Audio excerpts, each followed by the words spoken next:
If you ain't a Gator, you must be Gator bait. If you ain't a Gator, you must be Gator bait. Welcome back and welcome in. I got a very, very special guest. This is David Waters from Gators Breakdown, a guy I've been listening to for an extremely long time. I really appreciate you coming on, bro. Truly, it really does mean a lot.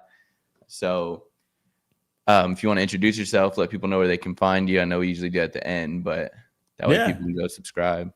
Yeah, I've been doing this for a while now. So it's 2016.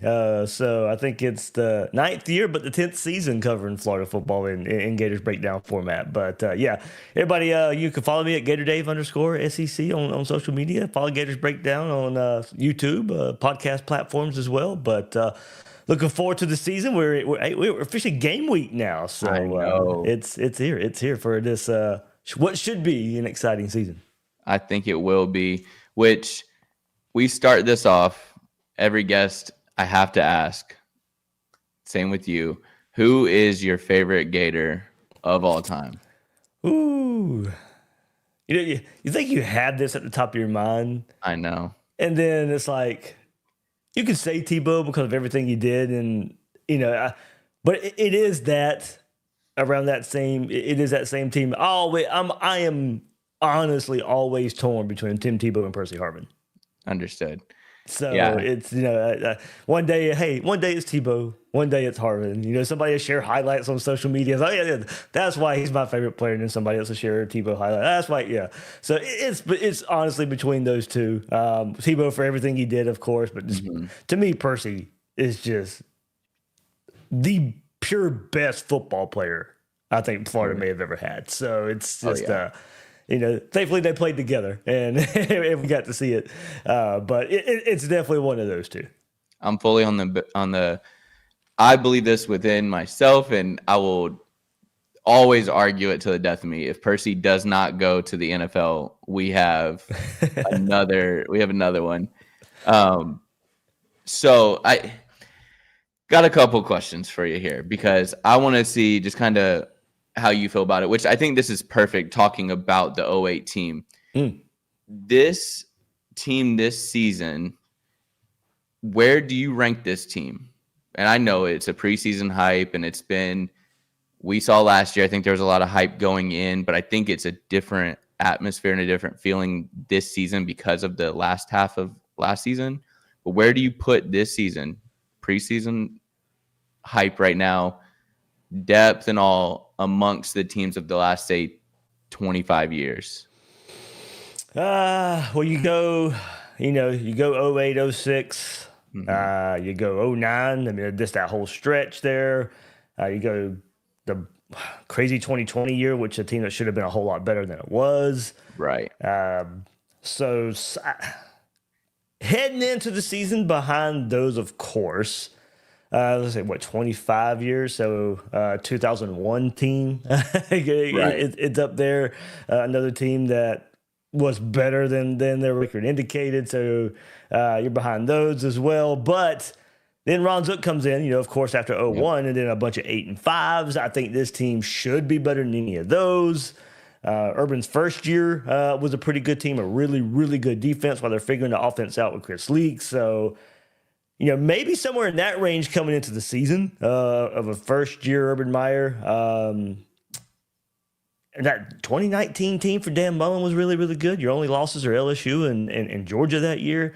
Both teams that played for the SEC championship. That LSU team's one of the greatest teams in college football in the last 25 years. when you go look at it, maybe ever. Heading into the season, certainly behind all those I just named. I hope when it's all said and done, they're up there. Your top 5 around those teams. And that should get you pretty far because they're just good teams I mentioned. Teams that are winning the national championship, teams that were in the SEC championship.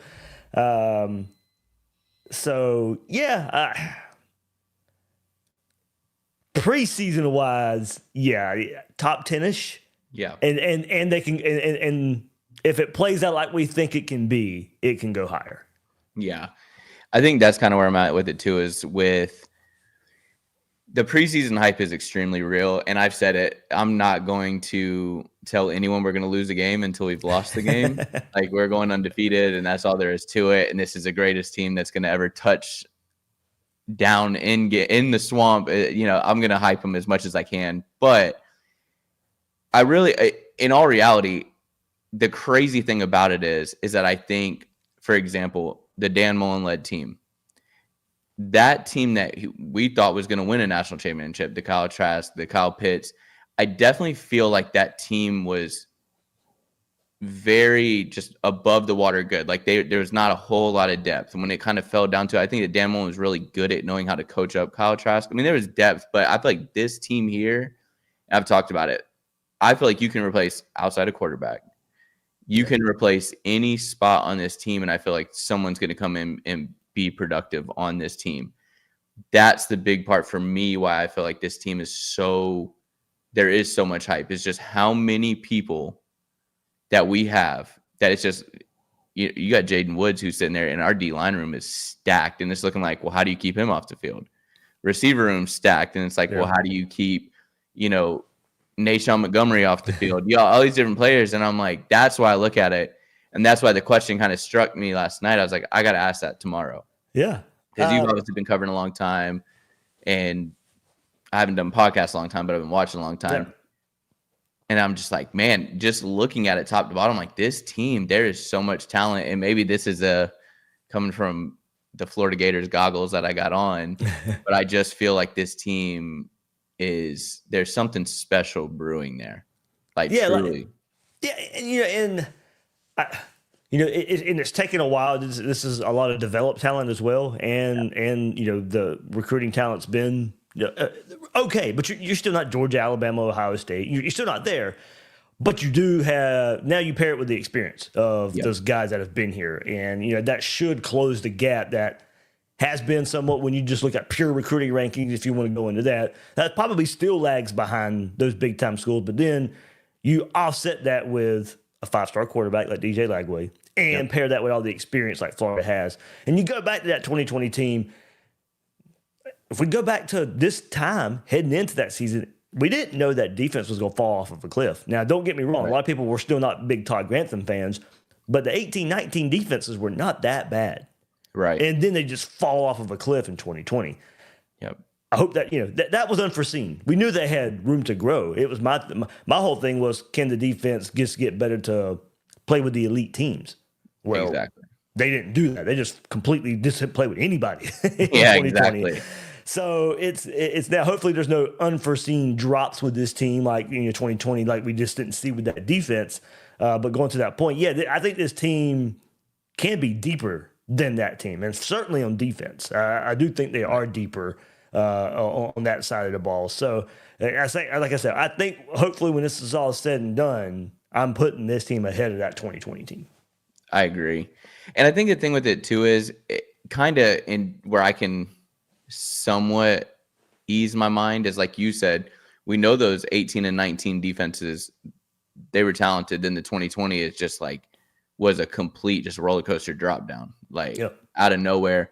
Whereas I don't feel like the last couple of years, no one was like, oh, Florida's defense. But I feel like this year they are starting to they're getting that hype. Yeah. But everything revolved around Florida is DJ Lagway or a Dallas Wilson.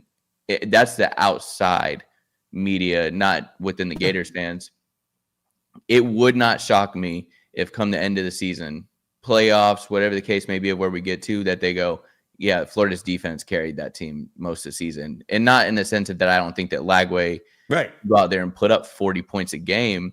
I just feel like this defense is something that's going to be extremely, extremely special. Like, that D-line room is just, I think they are going to cause a whole lot of problems this season. Yeah. Kind of going to your point of all the outside perception and DJ Lagway. Lagway deserves a lot of kudos. Certainly, I think he was a spark with this team. Mm-hmm. This team doesn't win those November games without this defense.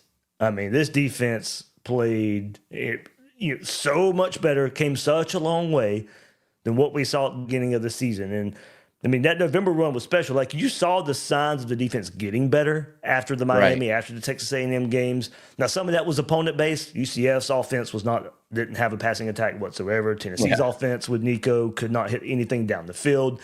So, yeah, I think you caught some breaks as you were getting better at the same time.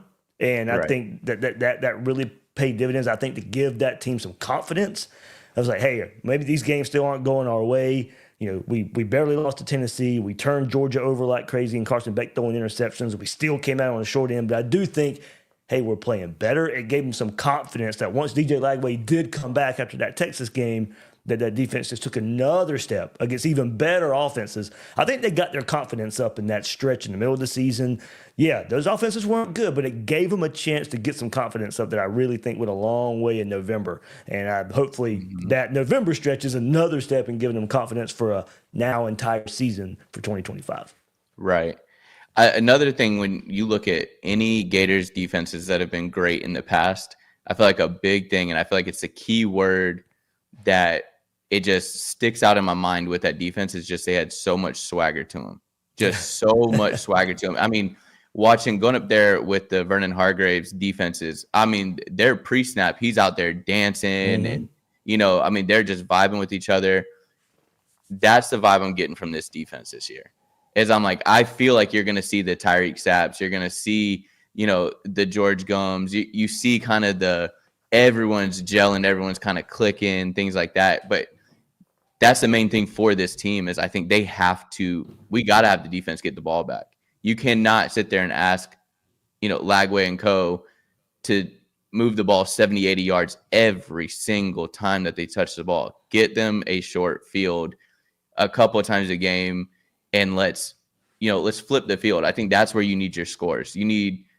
Give them a 30-yard, 30 yards to a touchdown, 40 yards to a touchdown. Let's flip that narrative of, okay, we're getting the punch, but we're having to move. JB. Oh, what'd you say? I lost you for a sec. There it is. Okay, yeah, I say you froze too. Okay. I think the big thing is, you're lagging again. Can you hear me?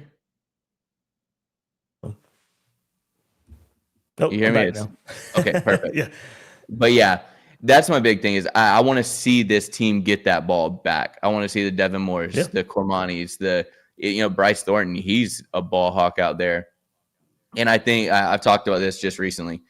This defensive line is going to help get that ball back. They're going to put quarterbacks in uncomfortable situations. The ball is going to be put in the air. I mean, even you can tell Miles Graham can go out there and intercept the ball. Yeah. I really think that this defense has a chance of, like I said, at the end of the season, I think Lagway is going to be great. He's going to stay healthy. I'm not even going to speak on any negative on him. But I do feel like the defense is going to get that ball back, and we're going to score quite a bit because of that. Not necessarily because, Lagway's throwing 7-yard bombs out there. You know what I'm saying? Oh, dang. Let me see. I mean, yeah. I mean, Napier said it. Mm-hmm. Hopefully I'm back. Yeah. I mean, Napier said it this past week. They're on the mission to build a championship defense. They haven't had that since he's been here. Yep. So that's just been something that they've been working towards. And it's just been DC after DC, Patrick Toney to Austin Armstrong, and now bringing Ron Robertson, and he's the voice now. And certainly I think somebody who has got the confidence of the team.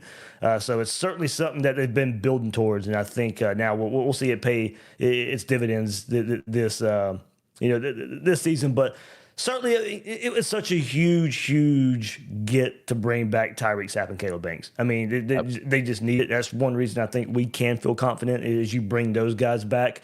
And now we'll see about the depth behind them. Maybe I think we feel good, but it's still something we haven't seen yet. There's some guys names that we're going just to have to see, but it took a bit for us to see Tyreek Sapp and Caleb Banks last year as well. So hopefully those guys can play and play a lot while those other guys are coming up behind them. But the Mekhi Burrows and Brendan Bett, the transfer from Baylor, and then how deep we think we are at edge, and I think we are. I really think Florida's got a lot of dudes at that edge spot. But I think Tyreek Sapp, George Gums going to lead that group, and feel really, really good about that front line. Hopefully they stay healthy, but if not, maybe those guys will be ready toward the end of the beginning of the season. And you got some you got some lighter opponents to get their feet wet. But Right. I'm ready to see those leaders step up and then just kind of bring those other guys along. So speaking of that line, what are you hearing about the Caleb Banks and the LJ McCrays? I know they're dealing with some lingering injuries. Are they going to be ready for week 1? Are we going to rest them? I mean, do you know anything on that end? Because someone asked it in the comments, and I'm curious too, just what it's looking like. Because I want everybody clicking. When we're going into LSU, I need everybody to at least have some in-game reps. Yeah, Caleb, for Banks, I think it's a lot more precautionary than anything from everything I can gather. I don't know what that means for game 1. I mean, I could see where it's just hold him out because they did a lot of it in the springtime. They've done some in the fall camp as well. I don't. It's different than quarterback. I want Lagway playing against Long Island. Not a lot, but I want him. And plus, he's missed a lot more time. So I want him out there. Somebody like Caleb Banks, he doesn't have to play against Long Island. I'm okay. So if they want to hold him out, sure. I think he can play if he really wanted to. I don't think I just don't think it's absolutely necessary for Florida to play him. So for him, I think he'll be A-okay. For McCray, I think it'd be a little while longer. Probably maybe conference play, LSU, Miami games. What he suffered was a scare. They thought it was going to be a lot worse than it actually was. He gets some scans back. You get some good news there from LJ McCray saying not a season ender, but he will miss a little window of time. So somebody we're certainly looking for taking a step in his second season, have that 5-star label on him. So you're kind of just waiting for him to kind of live up to that 5-star potential, but a little setback right now. Thankfully, Jaden Woods is coming along, so maybe it's something you were going to lose in LJ McCray. You kind of now get it back with a true freshman that's on the rise as well. But a little while for him, I think, for LJ McCray. So maybe starting the first few weeks without him. Okay, yeah. I was wondering because you see it, and I mean, I've talked about it too. I think the boot thing, I mean, it's a medical university, so I'm like, maybe they're trying something. I don't know. Like I've said, you get on X and you read about this team, and it's going to you're going to be in a full-blown panic when you exit out of that app, or you just really are good at just tuning stuff out. But I feel like if they're not going to practice anyways, they're not going to play, put the boot on them. It's a little extra precaution. Like you said, the LJ McCray is a little different, but Caleb Banks, I think the hard cast being on Dallas Wilson, he's a young buck, and I think that they looked at it as when he goes back to his house or his apartment, is he going to keep this soft cast on? And that's just me just looking from the outside in and just kind of feeling that way about it, I guess. But I'm not too worried. There's a lot of depth on this team, and I really believe, again, outside of Lagway, I think that we can keep the train rolling and keep moving, into the season. But again, coming LSU time, I want everybody clicking on all measures because I'm like, guys, we got some. But that going into the next part of this, do you, with the LSU game, game 3, which is, as a Gators fan, is very, very strange to me because I'm used to it always being in October.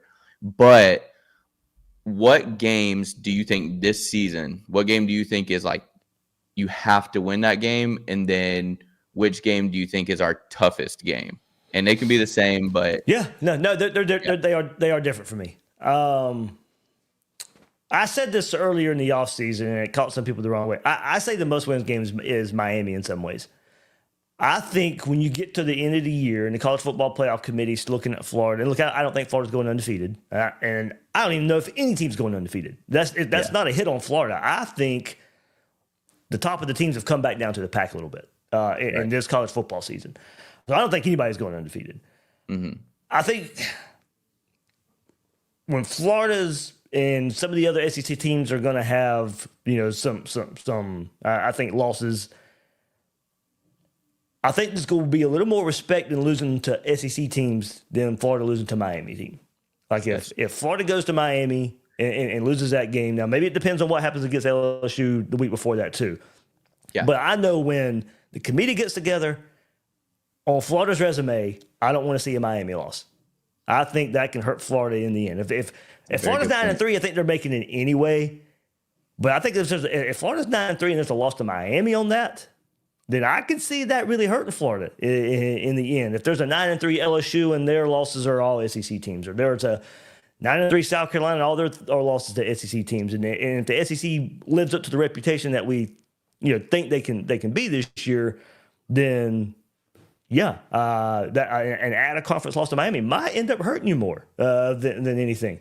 So it would depend on who the other losses to. Does Florida have a win over number 1 Texas in there too at the same time? Maybe that balances it out. But I'm just trying to look at it as a broad stroke measure. I do not want a loss to Miami on the resume. No, that's a very valid point. Especially if they lose to Notre Dame week 1. Right. That hurts us more. That's a very valid point. So, but then if you lose to LSU and it's a decision between 9-3 LSU and a 9-3 Florida, well, head to head. So maybe beating LSU is important. You can break it down so many ways in what game is more important. What game do you really want to win? I also want to beat Miami just because of the revenge factor from last year. You can't lose that team 2 years in a row. You can't lose that program 2 years in a row. We've seen 41-17 for a year now. It's time to move past that. If we lose them again, I'm deleting Twitter. I'm just deleting it. I can't read any more of it. So that was your must-win game right there. That was my must-win game. Okay. Miami. What was the other one? Biggest win or most important? The toughest game. The toughest game. Toughest game. Yeah.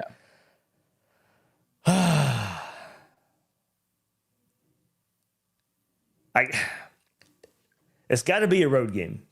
I know Texas is the top, might be number 1 when they roll in.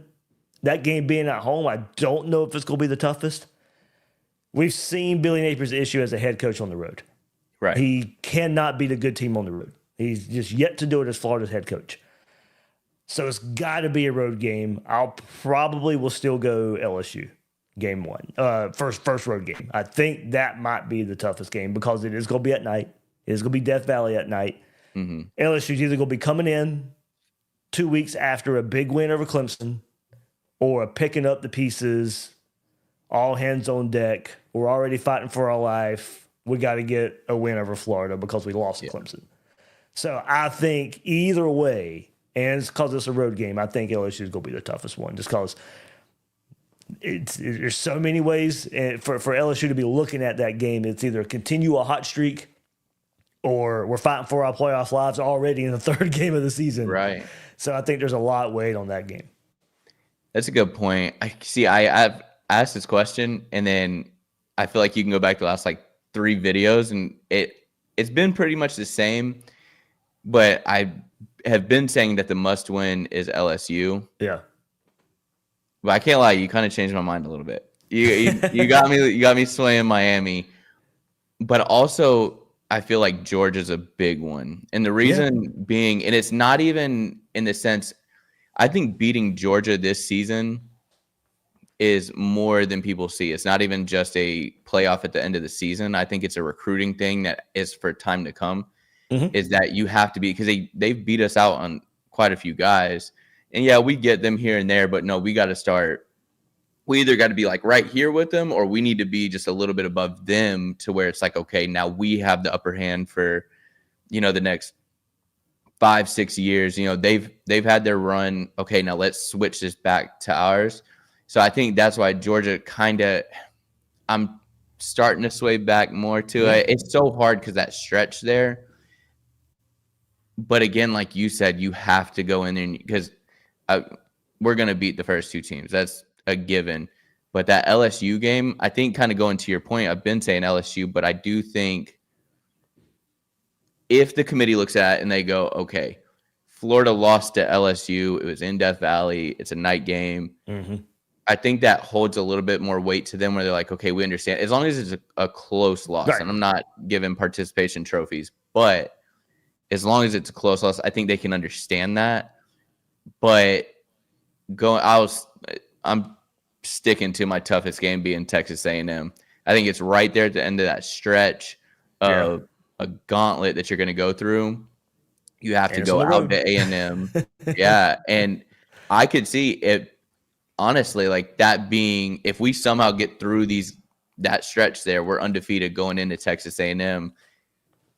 If we are undefeated going into Texas A&M, we're a top 5 team. That's no ifs, ands, or buts about it. We've beat a Texas. We've beaten LSU. Yeah.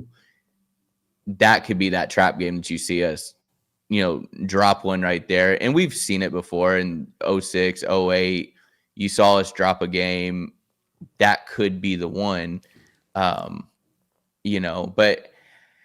I don't know.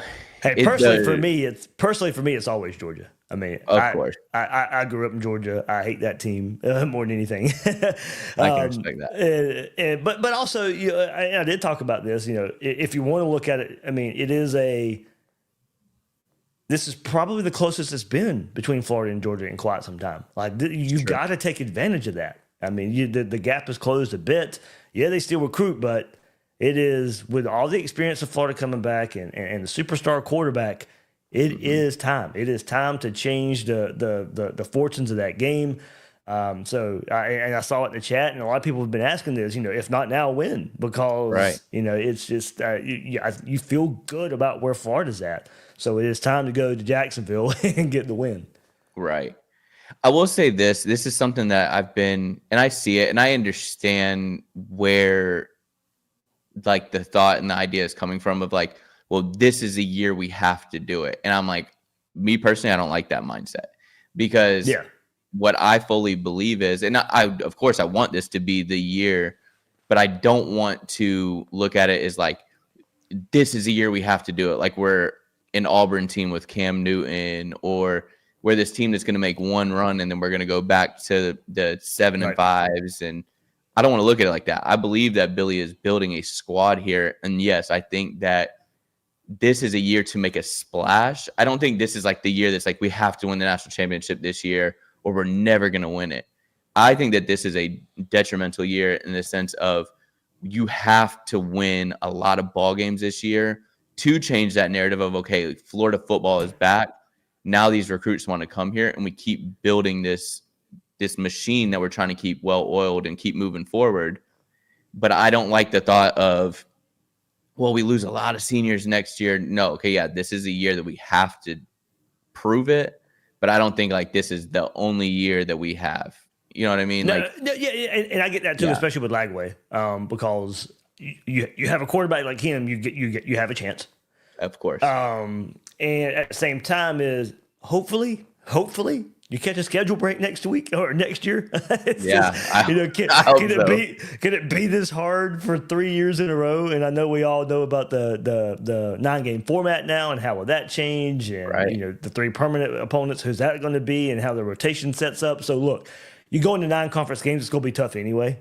And one of Florida's is going to be Georgia for sure. So they're not coming off the schedule. But then when you're rotating every other opponent every year, it's going to be tough again. But hopefully in some ways it's not as tough as what Florida has faced the last couple of years. So paired with Lagway coming back, a lot of experience. You'll have some experience coming back next year too. Maybe not so much in the trenches, but you'll still have a good bit coming back next year at the same time. And then pair that with a hopeful schedule, a schedule break that you can kind of, and we don't even know what the college football playoff format is going to be. It could be 16 teams next year. Changing. So, I agree with you. You don't want to punt on after this year because of everything that has us excited for 2025. But at the same time, it is, I think you can put a pin on a game like Georgia and say, hey, it's just time. Right.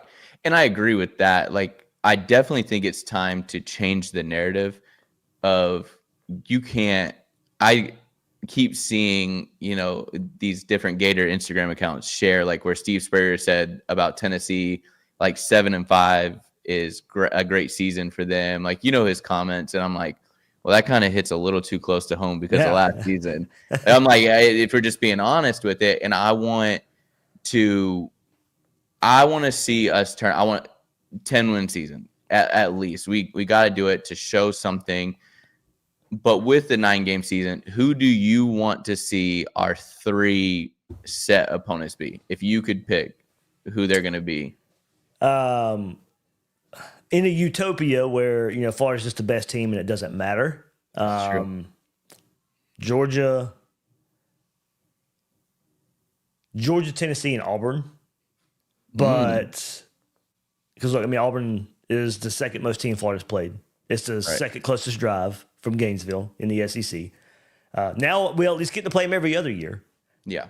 With this new schedule format. Auburn's not going to be on it. That's who I would want, but it's not. They're not going to give Auburn, Alabama, Georgia, and Florida every year. They're just not. No. Nor should they. So realistically, I can see Georgia's certainly going to be on there. I do think they give us Tennessee. I don't think they give us LSU. I think it'd be Georgia, Tennessee, and then South Carolina probably. Okay. I can see that. If not South Carolina, Kentucky. I'm in that little group of teams. But just for fun, I'll predict Georgia, Tennessee, South Carolina for Florida. And you go down a rabbit hole when you start looking at it because, like I said, with the Auburn situation, they're not going to give all those three schools to Auburn to play every year. And you start looking at Alabama, where Auburn's going to be on there. Got to be. Tennessee's going to be on there. Got to be. So who's their third? They're not going to give them LSU, I don't think, even though we love Bama LSU now. You can't give Bama all three of those opponents. I feel like Bama's third is going to be Vanderbilt, probably. Yeah, right. It could be something like that. Yeah. And then you look, so you go down to, now we go to Tennessee. Well, if Tennessee's permanent, Alabama's going to be their permanent too. So Vanderbilt and Kentucky, to me, is probably going to have to be their third because there's still somewhat of a rivalry between those programs and stuff. So you go down this rabbit hole and you start saying, okay, well, I can see this three, but then, never mind, I can't see that third for that team because it makes their schedule too tough every year. So they're going to, you read the rules and they're going to try and keep rivalries as much as they can, but also some balance to it. So that's why I don't think Auburn's going to get those three schools on their schedule every year. Florida's not going to be filled with Georgia, LSU, and Tennessee. I think they'll give Florida, South Carolina, Kentucky to kind of balance it out a little bit. So there's a lot of good ways to look at it. But as I said, and going back to one point before, it doesn't. In some ways, it does matter. There are teams you do want to play every year. Florida, Georgia is one of them for Florida. You at least are going to play the teams every other year. So, you might miss it 1 year, but you're going to get that opponent back the next year. So, I like the way it will be set up on a rotational basis, and we get to see more of these SEC games that Georgia has not been to Texas A&M since Texas A&M has come in the conference. Right. 2012. Georgia has yet to play in College Station. That one will be taken care of. Florida and Auburn barely play anymore. Florida, Mississippi State didn't play for forever until, just the way it worked out. So, at least now, I know 9 games. A lot of people don't like going to 9 games. I like it in a way that we do get to see us play our SEC rivals a whole lot more. Right. See, I think, me personally, I think it's going to be, I want it to be Georgia, Tennessee, Kentucky being our 3. That's preferred. But I feel for some reason it's going to end up being, and I don't know why I feel this way. I think just because of the last maybe 15 years or so, I think it's going to be Georgia, LSU, Kentucky.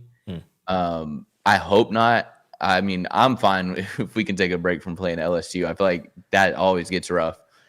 But I think the tough part about it for me is if a team beats us the next year, I'm like, I want to play them again. Let's get that right back. I'm very impatient, and I don't want to wait 2 years to end up getting it back. But you're right. I think the tough part is because Florida being a blue blood in the SEC and just being from the OGs, you throw in the Texas and the Oklahoma, and so you're kind of you want to fight with them a little bit. No, you don't get to face those guys every year. We get to face them every year because those have been our rival. Yeah, everybody's gonna want to see a Texas Georgia every year or a Texas Bama every year, and I think that Florida is going to put themselves in that mix this year with wins. They're going to want to see Florida play whoever. I just feel like how you said it, you hit the nail on the head. How do you line this up? Because someone's going to get upset. There's a fan base that's going to get upset. How did we lose that game? And so, me personally, I don't care what. Take Texas, for example. Yeah, take Texas, for example. Mm-hmm. They're going to have Oklahoma for sure. Exactly. You just got Texas and Texas A&M. You just got Texas and Texas A&M back. That's going to be every year. So Texas is going to have Oklahoma and Texas A&M for sure. So which is fine. It's funny how it's all going to work out. Yeah, it's fine. But then you give them Mississippi State after that. Yeah. So I almost feel like they should have just did 2 set teams that you play every single year, which I believe ours would have been probably, if they did it that way, it'd be Georgia, Tennessee. Is like that's the 2 teams that we play. But even then, you're right. It just keeps switching back and forth. But with the 9-game schedule, I also saw that you're going to have to play, that an SEC team is going to have to play either a Big 12, a Big 10, ACC. Is that it? I can't. They got to play one of the other top conferences. So does Florida State count as that for us? Or do we have to add another one? How does that play out? Because we're never going to lose Florida State. I mean, at least hope not. Right. Yeah, that's something Florida's done anyway. So the Florida State rivalry takes care of that. Right. So it's just for those other schools in the SEC that don't have that in-state at a conference opponent. Right. They're trying to set it up where, okay, well, you don't have that already set up, so now you got to go out and schedule that. Right. That's why I was kind of curious about that, because I saw that question asked, like, does Florida State count as that for us? Because I'm like, all right, perfect. We have that. I am a big fan of playing more SEC teams. I want to see more of like us playing a Mizzou. I want to get back to playing the Vanderbilts. I wish we could play Vanderbilt this year. I want to see this D-line get after Diego and them guys just to see, because he's a mobile quarterback. Are you still here? I think I lost you. Let me see. Sorry, everybody. Give me just a minute. Let's see if we can. Oh. Are you there? I think we're back. I think we're. What the issue is, I don't have this ever happened to me. So. No, it's okay. No worries at all. But no, I was just like basically saying that, like, I want to see us play like Vanderbilt again. Like, us not playing them this year is such a weird thing. Because I grew up that was honestly that was a W on the schedule. Here. I'm gonna try to fix something right quick. Okay. Let me see if it makes a difference. Okay. Let's see what some of these comments are saying. Honestly, Swag, I wouldn't mind adding in Alabama. I mean, back in the day, watching the games when Bama came to the Swamp and then we went to Bama, I would be cool with, and we're going to get those games. I just don't think that they should be a set in stone team, because it's just not an SEC rivalry that we have. Let's see. All right, I'm back. Back? All right, there we go. But no, so yeah, going back to, I was just saying, like, the Vanderbilts, like, I want to go back to playing, even if they became one of ours, I would be okay with it, because they're a team every single year. I mean, I'll be 100% honest with you, that was the game. I've been to more Florida versus Vanderbilt games than any game that there is. Just because we knew going to that game that was going to be a win. I wish we could play him this year, honestly. I'd love to see this D-line go against, Diego Pavia. But it's going to be fun. Like you said, I think it's a great thing, because I want to play more SEC teams. I want to see Florida versus Oklahoma. Let's get that, let's get that in the mix. And that was one team that was rumored when this was floated about a couple of years ago, that Oklahoma was going to be a permanent for Florida. And I was just like, that got so much blowback. And I think rightfully so. I do want to play them. I don't know if I want to play Oklahoma every year. No.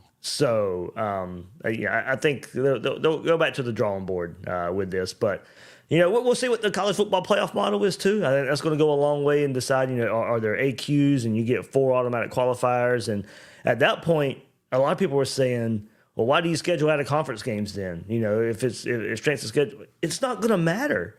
Right. It's just automatic qualifiers. It's only going to go by conference standings anyway. So go schedule whoever you want to play at a conference. It doesn't. Out of conference games almost become exhibition games. Right. There might be one at-large spot that you might be fighting for. Right. But honestly, the big out of conference game, go ahead and schedule them. They're not going to matter, and if you get automatic qualifiers out of a conference, out of your conference standings, so go ahead and schedule these big games. If you win, okay, it might be great for you if it comes down to an at-large bid at the end of it, but it's really not going to hurt you in the grand scheme of things. So go ahead and schedule these big games and give us these big games out of conference. And I hate that in a way because I am the college football fan that thinks regular season should matter a whole lot. Me too. If you're going to sit here and tell me games don't matter, then that is a sidebar of this. But if that's the route we're going, I say make the best of it. Right. So schedule these big games. They may not matter as much, but the conference games are going to matter. And yeah, it's 4 spots. And yeah, the conference knows they're getting 4 spots, but you don't know who. We don't know who till the games are played. So the games are still going to matter. And I love this idea of this whole play-in conference championship weekend. Yeah. I don't know what you do with 1 and 2. I don't think 1 and 2 should have to go through it. I don't know if 1 and 2 play each other, which I'm fine with, and the winner of that gets the 1 seed. And I don't know how you penalize a loser though. That's the crazy thing, because they still got to get in somehow.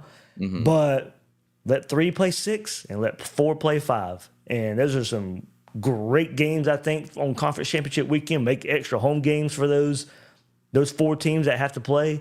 You still have your championship game in Atlanta, 1 versus 2, and maybe something happens to that second team. But so that's what I'm saying. At that point, you've got to put something on that game, though. Yeah, you maybe you get a bye, or something like that. You can't have, all right, we're going to have 1 versus 2 play each other because we just need a conference championship game. But it doesn't really matter.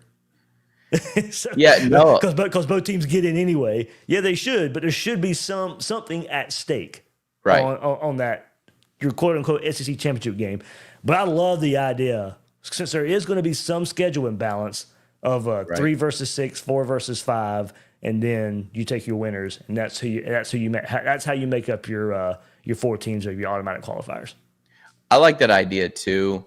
See, I think a big thing is that with this, the problem with college football right now is if you are a diehard, like if you love it just like I do, like you do, anyone that's in here watching this right now loves it just as much.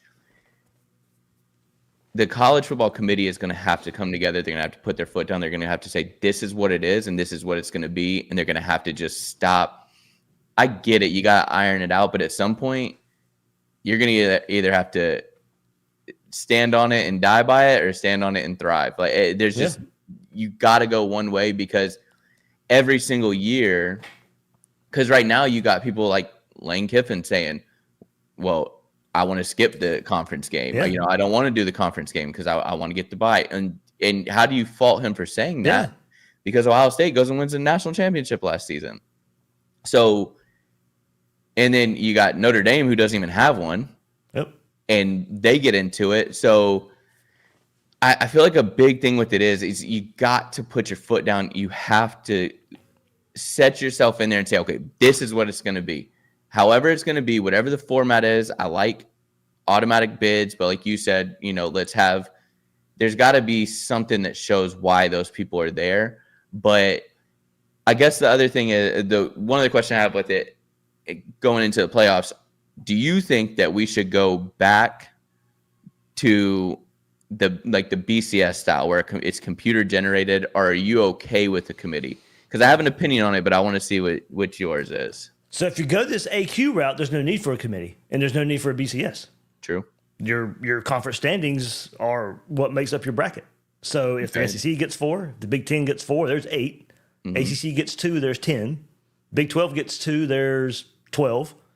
Okay. So then you got to get that won't be the format if they stay at 12. They're going to have to do something, because those are all AQs. But do they only give 1 AQ to the ACC and 1 AQ to the Big 12? That opens up, I guess, 1 spot for the Group of 5 and 1 at large. Okay. I don't see those conferences agreeing to 4 for SEC and Big 10 and only 1 for the Big 12 and the ACC. So I think that's why it's going to get probably expanded to 16 teams. Right. And then so you get your like I said, 4 and 4, so that's 8. 2 for the ACC, that's 10. 2 for the Big 12, that's 12. A group of 5, there's 13. Notre Dame is 14. So then 2 at large. So for your at large, that's where your committee comes in. That's where your BCS will come in. Right. I'm all for, just give me the BCS. I don't need a committee. We'll see what kind of formula they come up with. But a lot of this hinges on how many teams are going to be in it as well. But either way, I think I'm all for getting rid of the committee. So the AQ model is going to get rid of them mostly anyway because the conference standings will take care of the playoff teams. Or if there is some at-large bids, just give me the BCS to go along to figure that out.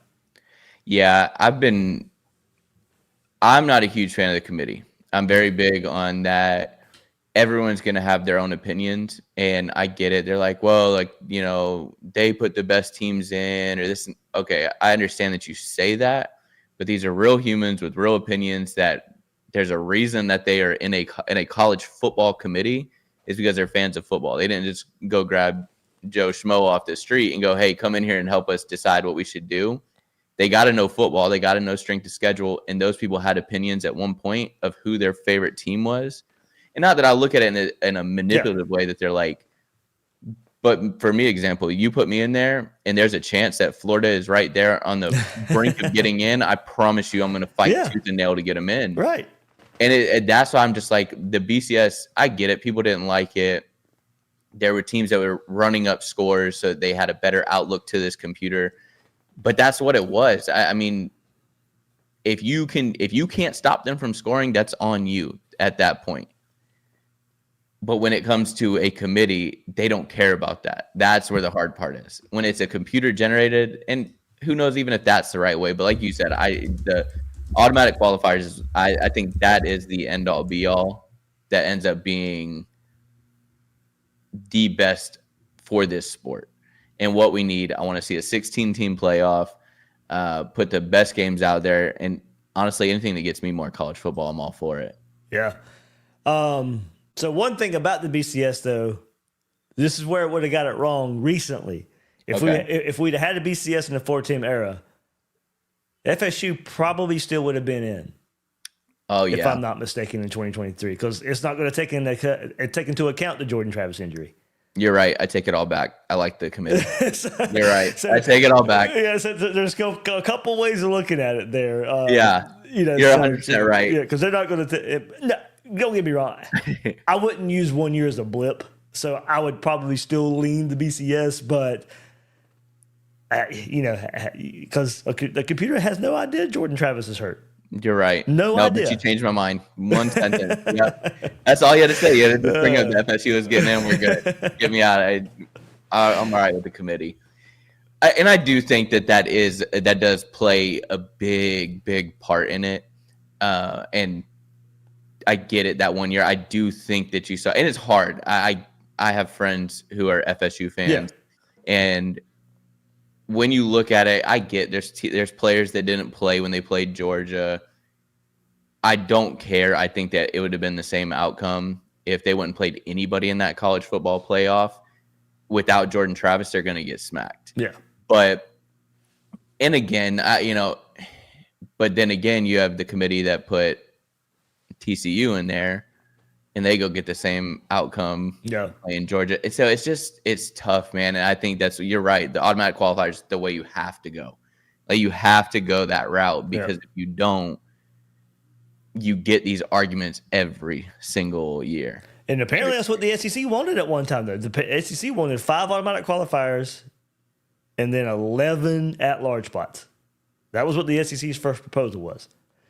So you get your 4 conference champs. That was 4 of the AQs, and then I think it was either a group of 5 or Notre Dame for that for the 5, and then the other 11 were at large. So that's that. Man, that would have been some ugly conversations going on for 11 at-large teams. So it was some would have been easy to figure out, but I can guarantee those final 3 spots, it just would have been some crazy discussions to be behind the doors with. Right. And I think I get it, and it's hard because we've always known it this way, but I feel like the NCAA has to step in, and you got to force Notre Dame into a conference. Throw them in the Big Ten. I could see them in the ACC because they've run ACC schedules, but if they go to the ACC, they will. I mean, it's going to be like they're an independent anyways. They will run that conference.